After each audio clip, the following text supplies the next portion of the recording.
In the last presentation, we talked about why gene expression matters, why we would want to measure it. In this one, we'll talk about how we employ technology to accomplish that, how we can measure the abundance of transcripts in the cells. We're going to be talking about two key technologies, the first of those being microarrays, which are the older technology, and then we'll talk about what's achievable through RNA-Seq using massively parallel, or sometimes called next-generation sequencing.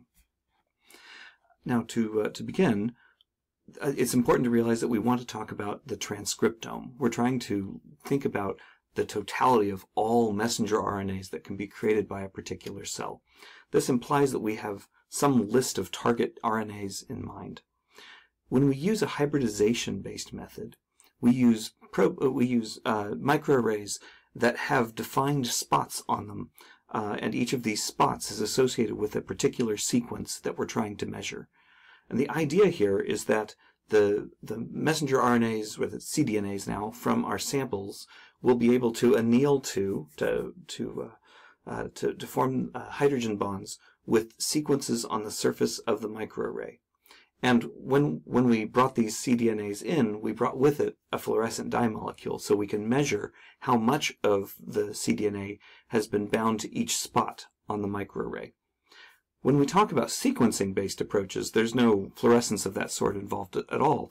Now we're using a direct sequencing on the cDNA itself. In this case, instead of having this fluorescent signal to tell us an analog measurement of how much of a given transcript is present, we now have a read count that says how many times did we sequence a read that happens to be on this particular transcript. Now, DNA microarrays have been produced in a variety of different ways since the early 1990s. We think of a DNA microarray as a Cartesian grid, which is to say a grid with so many columns and so many rows, and there's a different address at each intersection of row and column. Those addresses have particular patches of sequence on them, and all of the sequences at that location are identical. That way, if we get a signal, a fluorescent signal for some spot on the chip, on the microarray, we're able to say, this is the probe sequence blah blah blah, which is found in gene such and such. So when we see intensity, we can map it back to the location in the transcriptome, which transcript it belongs to. Now, spotted or printed arrays are cases where we've got little tubes, basically, of every probe sequence that we want to have on a microarray, and then we sprayed them into these particular spots and stuck them onto the surface there.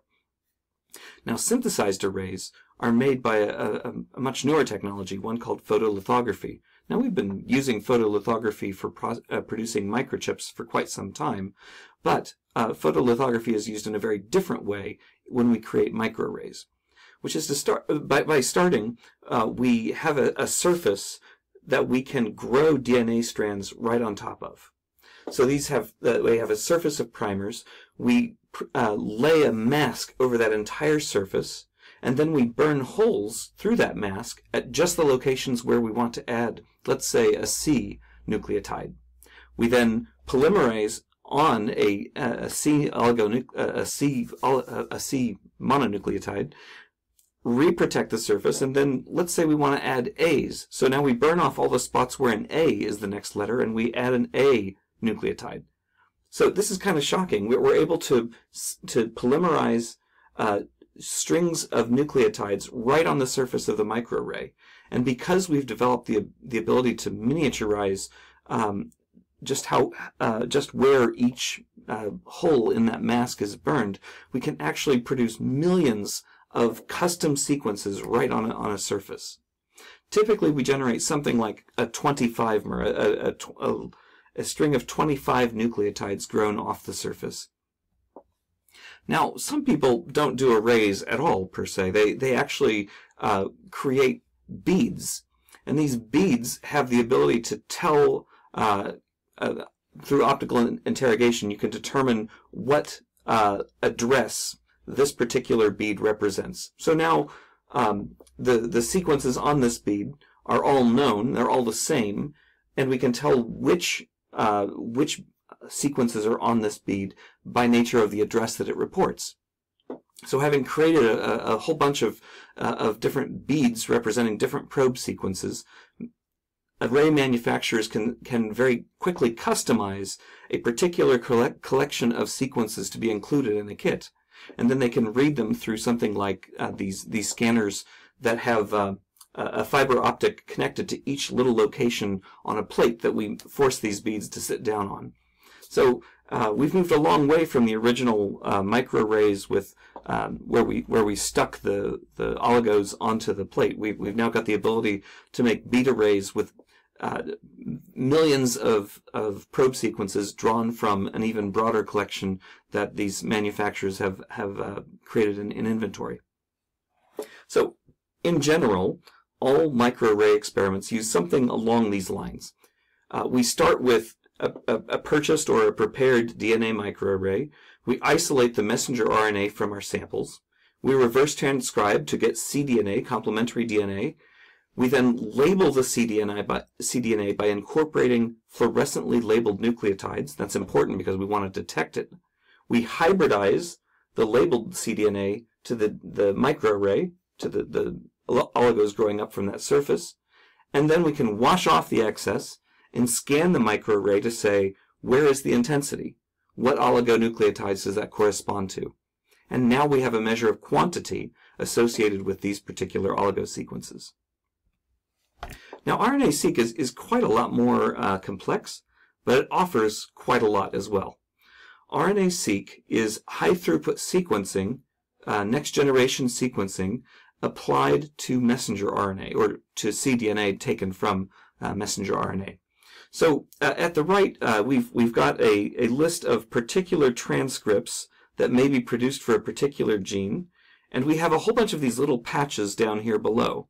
I want you to think of each of those little patches as a read, maybe 50 nucleotides that have been detected in our, a set of 50 nucleotide sequences that have been detected in a next-gen sequencer. And we're able, because we know the sequences of these transcripts, to locate where on the transcripts these reads belong. So this is a case of alignment, and then we can simply read out. But of course, the number of ways in which we can use RNA-Seq is quite a lot more diverse. Now, I've given 3 here, taken from a paper by Clunan and Grimond. I want to try to walk through these, but I'm going to just note that at the left, in example A, we have essentially no information.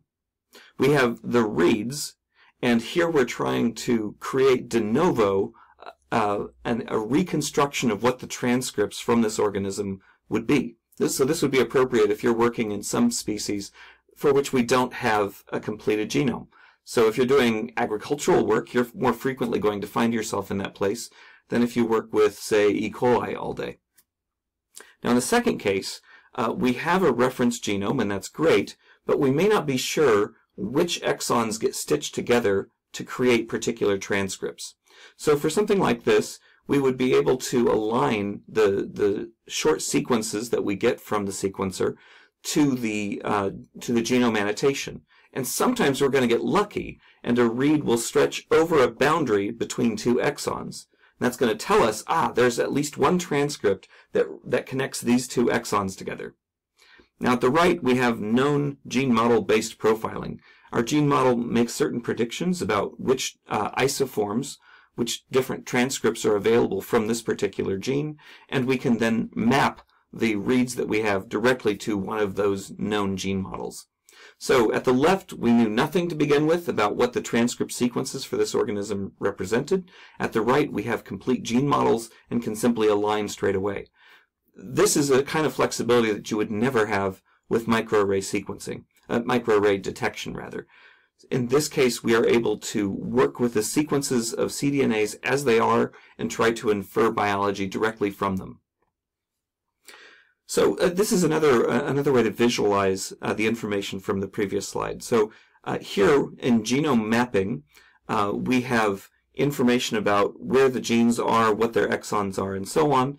And we want to find which reads we have go between pairs of exons.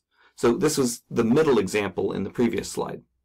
Transcriptome mapping represents the third option we looked at before, that we have the list of known transcripts from each gene, and we simply want to align our reads to these transcripts. And finally, we have option C here, which was on the left in the last slide. Sorry about that confusion. And here we see that we want to use tools to reconstruct what the transcriptome looks like based just on the sequences we have from the next-gen sequencer. Each of these paths is available to us within RNA-Seq. So there are a lot of messages to take away from this, but I would start by just reiterating, array technologies use specified collections of oligonucleotides. Which oligos you're going to get depends on which microarray you buy or which bead array you buy. We're depending on them to hybridize, to form hydrogen bonds, to labeled cDNAs that are built from the messenger RNAs in our sample. Now, RNA-Seq is doing a direct sequencing of the cDNAs, and it's doing so on a massively parallel scale. So you may have 50 million reads from different patches of the RNA-Seq, from the messenger RNAs of these samples. Now, RNA-Seq costs a lot more at present. It produces far more complex data as well, which means you're going to spend a lot more time in analysis and, frankly, a lot more hard drives storing all the data. But it offers much, much greater flexibility and allows us to do things with the data that simply aren't feasible under microarray conditions. All right, well, let's talk a little bit in the next discussion about what we do to begin making sense of the data from one of these array or RNA-Seq experiments. I hope you follow along.